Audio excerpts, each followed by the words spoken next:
Hi guys, good evening. Welcome to my YouTube channel.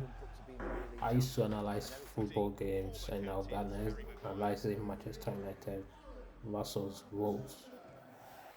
This game was really difficult for Manchester United. As a Manchester United fan, I need to be honest.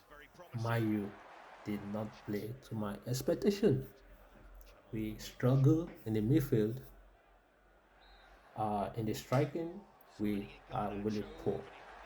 Mayu need an aggressive striker, a creative midfielder, and also a we need a creative midfielder that can run like someone like Kante, that can run, mark, tackle, do a lot of rough, aggressive stuff in the midfield for Manchester United because Man lacked this game.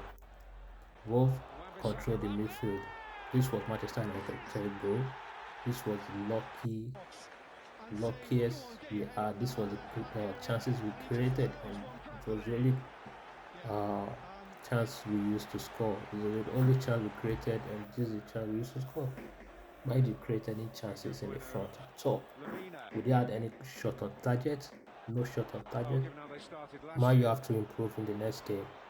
Thank you guys for watching my video.